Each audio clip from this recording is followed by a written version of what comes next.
বৌদি, আমি তোমার জন্য বাড়ি থেকে ভাত নিয়ে এলাম, ভাতটা খেয়ে নাও। ভিতর দিয়ে আমার কিছু গেছি না ভাই। তা বললি তো হবে না বৌদি, নিজেকেও তো বাঁচতে হবে বলো।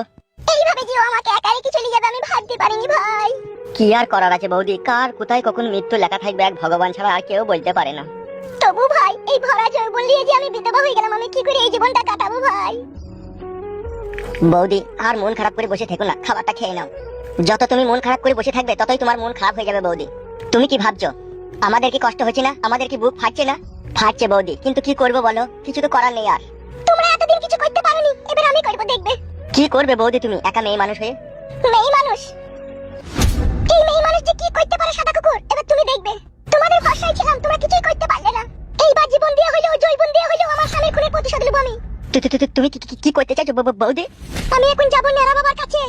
নেড়া বাবা মানে সে কুখ্যাত গুন্ডা সন্ত্রাসী, রাস্তায় মানুষকে কুপিয়ে খুন করে সে? হ্যাঁ সাদা কুকুর, হ্যাঁ। ওদেরকে বুঝিয়ে দেবো ওরা কেউটুন নিজে পা দিয়েছে। বৌদি, নেড়া বাবা তোমার কে হয়? নেড়া বাবা আমাদের আত্মীয়ের মধ্যেই পড়ছে। আত্মীয় মানে কোন সম্পর্ক আত্মীয় মানে পড়ছে? তোমার বড় ভাইয়ের ভাইয়ের ছেলে। মানে বিকাশ দত্ত বাবুর ভাইপো? হ্যাঁ সাদা কুকুর, হ্যাঁ। তা বৌদি, বিকাশ দত্ত তো এই ব্যাপারে কোনোদিনও কিছু বলেনি। বলেনি ঘৃণাতে, বলেনি লজ্জাতে, বলেনি মান সম্মানের ভয়ে। কি এমন হয়েছিল তাই বলেনি কো এইসব কথা? সে ওদের ভাই ভাই ওদের ফ্যামিলি ব্যাপারে এক করুণ কাহিনী ছিল, তাই তোমাদের ভাই এমএলএ বিকাশ দত্ত বাবু তাদের সাথে কোনো সম্পর্ক রাখেনি। কিন্তু আজকে এই পাকান বেগম নিজের স্বামীর মৃত্যুর কথা লুকিয়ে রাখবে না, তার ভাইপোকে সে জানাবে। আমিও চাই বৌদি বিকাশ দত্ত বাবুর খুনের প্রতিশোধ নেওয়া হোক। তুমি কি আমার সাথে যাবে নাকি আমি একাই যাব? বৌদি, কিছু মনে করেন না, জানো একটা কথা বলতাম। কি কথা বলো? তোমার হাত ভাব দেখেই বুঝতে পেরেছি তুমি যাবে না, তাই তো? ব্যাপারটা সেটা নয়। তবে কি ব্যাপার, কি বলতে চাইছো তুমি? বলতে চাইছি আবার এইসব ঝুট ঝামেলার মাঝে না জড়াইলে হতো না, বেশ তো ভালোভাবে আছি আমরা। ভালোভাবে নয় সাদা কুকুর, আমি জয়গুনের যন্ত্রণায় রাতে ঘুমাতে পারছি না। আর ও মামি ঘুরে আমার স্বামীকে মেরে নিজের বইয়ের গলা ধরে শুবে, তা আমি হইতে দেবো না। আমার নাম পাকান বেগম, সব ফানা ফিল্লা কই দেব আমি, তবে আমার মনের মধ্যে আসবে শান্তি। বৌদি, তুমি যদি চাও তোমার জৈবনের জ্বালা আমি মেটাতে পারি। সাদা কুকুর, মুখ সামলিয়ে কথা বলবি শুয়োরের বাচ্চা। যার খেলি যার বললি তারই বউয়ের সাথে সহবাস করতে চাস কুকুরের বাচ্চা। তোর মনে তাইলে এই ছিল, এ হারাম কুকুর, এ কাদা কুকুর, এ গাড়িতে চাপা, এ লরিতে চাপা, এ বাসে কাটা। তোকে কত ভালো ছিল আমি মনে করতাম, আর তোর মনে এই ছিল তুই আমার কাছে যাস শুনতে? আমার তিন খুলা বাকুড়িটা কি এত সস্তা? এ কাদা কুকুর বেটা, তুই ভরে দিবি? তুমি তো বলছো বৌদি আমার জৈবনের জ্বালালে আমি ছটফট করছি। এ মান মুখ মাঙ্গে ছোড়া, তাই বলে তুই আমার জয়গুনে জ্বালাবি টাবি নাকি? বেশ ঠিক আছে, ভুল হয়ে গেছে, অন্যায় হয়ে গেছে, আর কোনোদিনও বলবো না। বেরো, বেরিয়ে যা তোমার বাড়ি থেকে। তোর মুখ আমি কোনোদিনও দেখতে চাই না, তোমার এই তিন সীমানায় পা দিবি না, বেরো, বেরিয়ে যা আমার বাড়ি থেকে। মান মুখ মাঙ্গে ছোড়া কাদা কুকুর বেটা, সুযোগ নিতে চাই। তোদের মনে মনে তাইলে এই ছিল, এ মানিকু, মানিকু তোর বুককে লাত মারবো তুই যদি আমার বাড়ি ঘর আর কোনোদিন আসিস। পাকান বেগমের ফুটে মনে হচ্ছে সস্তা, পেটটা কুকুর বিচ্চা। কত বড় বুকের পাট্টা, আমার কাছে এসে শুনবে? মান মুখ মাঙ্গে ছোড়া। নেড়া বাবা, আর আমার কিচ্ছু করার নেই তোমার কাছে যাওয়া ছাড়া।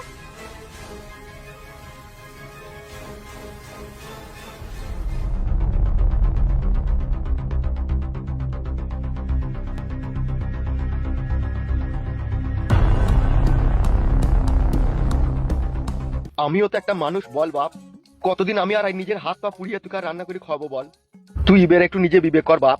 আমি তুই জন্য একটা ভালো মেয়ে দেখেছি, সেই মেয়েটাকে তুই বিয়ে কর। ঘরে বৌমা আসবে, একটা ফুটফুটি বাচ্চা হবে, তাকে নিয়ে আমি খেলা করবো, কত আমার আনন্দ ফুর্তি লাগবে রে। মস্তানি করলি তো 2-4 বছর করলি তো, আবার কি বল? এবার একটু বিবেক কর বাপ। আব্বা গো, আমি একজনকে জীবনে ভালোবেসেছিলাম, তাকে যখন পাইনি আমার আর বিয়ে করার কোনো ইচ্ছাই নাই মনে। বালের কথা বলছিস নাকি তুই? একটা মেয়ে ছেলে তোকে ধোকা দিলি বলি দুনিয়ার সব মেয়ে তোর কাছে খারাপ হয়ে গেল নাকি? ও খারাপ ভালো যে যেখানে আছে আছে আব্বা, আমি বিয়ে করবো না। ই কি রে, পরশুদিন দেখতে আসবি জি তোকে। আমি বিয়ে করবো না আব্বা, তুমি আসতে মানা করো। ওই রকম কথা বলিস না হামসাফার, আমার একটা মান সম্মান আছে তো নাকি বড়া? বিয়ে করবো না তো আব্বা, তুমি বুঝতে পারছো না কেন? ওবে আমি সব বুঝি, এর কপালি চুদা। তুই কি আমার থেকে বেশি বুঝিস নাকি? তুমি কি জোর জবস্তি করে আমার বিয়ে দেবা নাকি? বেশ সেরকম হলি সেইভাবেই তুই জোর জবস্তি করে বিয়ে দেবো বে। হামসাফার কে? এ আমি সাদা কুকুরে, এবার বাইরে আয়। দাঁড়া, চললাম। বিয়ে করবো আব্বা, তবে লেডি ঘেঁটে দেখবো মেয়ে কিরকম, মেয়ের মা কিরকম, মেয়ের ফ্যামিলি কিরকম, তবে বিয়ে করবো। তুমি হারাম করে এনে দেবো আর আমি চরম করে করলে বলি পরে ফেসে যাবো, ও কাজে আমি নাই আব্বা। তাহলে তুই যা বলবি তাই হবে নাকি? হ্যাঁ, বিয়েটা আমি করবো, তো আমি যা বলবো তাই হবে, না তো কি হবে? শালা বৈদ্যকে কোনো জিনিসটা বুঝাইতে পারা যায় না, ও নিজে যেটা বুঝে সেটাই ঠিক। শালা বৈদ্য মেয়েকে দেখবি, মেয়ের মাকে দেখবি, তারপরে বিয়ে করবি। তুই শালা দেখবি আর বিয়ে হবে না দেখবি। শালা গারল পাঁটা। বাল, আমার চারিদিকে ফেসে গেলাম তবে। আমিও তো বড় ফেসে গেলাম। কেন বে, তুই আবার কিসে ফাঁসলি? আব্বা ভাড়া বলছে বিয়ে কর, তা ভালো কথা তো, বিয়ে করলি গা? তুইও বড় ওই কথা বলছিস? তুই তো জানতিলাম আমার একজনের সাথে ভালোবাসা ছিল। তুই তো বড় এক চিন্তা, আর এক চিন্তা আবার আমার মাথায় ঢুকে গেল। কেন, কি হয়েছে কি? পাকান বেগম ভাবি আমাকে উল্টো পাল্টা গালাগালি দিয়ে ভাষা খারাপ করে বাড়ি থেকে তাড়িয়ে দিবে। কেন? এমএলএ বিকাশ দত্ত সাহেব যেদিন থেকে মরেছে ওখানে বলছে, সেই দিন থেকে বলছে আমার জৈবনের জ্বালার কি হবে, আমার জৈবনের কি হবে? দেখুন আমি বলি ফেলেছি, আমি তো আছি, আমি মিটিয়ে দেবো, কি বড় গাল দিচ্ছি। পুরি আল্লাহ। ওই দুঃখের সময় কথা খুঁজে আর পেলি না, বউদিকে ডাইরেক্ট লাগাবার কথা বলে দিলি। তা কি বলবো বড়া, ও খালি বারবার বলছি 26 বছর বয়সে বিধবা হয়ে গেলাম, আমাকে কে দেখবে কে লল দেবে, তাই তুমি বলে ফেললাম। তোর খেপা এই কথা এত তাড়াতাড়ি বলে? ওইসব খেতে গেলে ধীরে সুস্থে খেতে হবে রে খেপা। বিশাল গালাগালি দিয়েছে। বিশাল গালাগালি তো দিয়েছে, তার সাথে আবার একটা খারাপ খবরও শুনলাম। কি খারাপ খবর? সেই মাংমানি ভাই নেড়া বাবাকে চিনিস তো, যে 400 টাকা লেগে নিজের ছেলে আর বউকে একসাথে মার্ডার করেছিল? কোন নেড়া বাবা? আবে যে নিজের মাকে এক শাবলের বাড়িতে মেরে দিয়ে 14 বছর জেল খেটেছিল, সেই নেড়া বাবার কথা বলছিবে। উড়ি আল্লাহ, সে আবার কে হবে ওদের? বৌদি তো বলছে এমএলএ বিকাশ দত্ত সাহেবের ভাই, মানে ভাইয়ের ছেলে। তাই নাকি? তো এই খবর তো আগে শুনিনি আমরা। আমিও তো শুনিনি, এই প্রথম শুনলাম। গেল তো মাংমানি মাগিটা। কার কাছে? কোথা? নেড়া বাবার কাছে। ওখানে গিয়ে কি করবে বে? ওই তো ভাতার মার্ডার হয়েছে, খুনের প্রতিশোধ নেবে। ই তো বাড়া শুকনো গাড়ে আকুন দিয়ে রাটাবে। দেখ বাড়া দেখ, আমরা স্বপ্নেও কোনোদিনও জানি না যে নেড়া বাবা ওদের আত্মীয় হয়। বিশাল খতরনাক লোক সেখান কি ছেলে। এমএলএ সাহেব তো ছিল ভালো, তার থেকে আবার আরো 12 ভাতারির বেটা। এখান কি ছেলে লেগে শুনেছিলাম যে হাত কাটে পা কাটে দেওয়ার নুন ভরে দেয়। উলি বাবালি। এমএলএ বিকাশ দত্ত সাহেবের বউ গেছে নাকি তার কাছে? কি বে, তোর আবার জ্বর চলে এলো নাকি? আমি আবার আমার বউদিকে লাস্টে লাগাবার কথা বলি, যে অন্যায় করলাম, যদি আবার আমার নামে কমপ্লেন করে তাহলে তোমার আমার মেরে ঘাড় ভেঙে দিবে বে। তুই শালার বলারই বা কি দরকার ছিল বে? বুঝতে পারিনি রে। নেড়া বাবা বড় বিশাল খতরনাক লোক। আমার এক সময় খুব ভয় লাগে জানো তো। কেন, কিসের লেগে? কি বালের ভয় তোমার আবার? তোমরা মার্ডার করলে বউটাকে শুধু মেরে দিতে পারলে না? এমএলএর বউকে? হ্যাঁ হ্যাঁ, মার্ডারটা তো আমি করিনি, করেছে কালো কুকুর। কথা বলতে বলতে গুলি করে দিয়েছে ওকে। এখন যদি ওই মেয়েটা আবার আমাদের নামে কেস খামারি করে থানাতে গিয়ে, তাইলে কি হবে? বাল ছিন দেবে। কেস করে কি করবে কি ও আমাদের নামে? তাহলেও তুমিও তো ছিলে ওদের সাথে। তোকে অত চিন্তা করতে হবে না বাড়াবার, ঠিক আছে? ও যা করার আমরা করে দিয়েছি। বালে কোনোদিনও ছেলে আটকায়ও নি আর আটকাবেও না, বুঝলি তো বউ? না আটকাইলেই ভালো। আমিও চাই আমার স্বামী সারা জীবন আমার পাশে থাকুক। তোমার ভালোবাসা পাওয়ার লেগে কত রাত কত দিন আমি ঘুমাইনি। আজ তোমাকে কাছে পেয়ে মনের কথা বলতে পেরে আজকে আমি খুবই খুশি গো।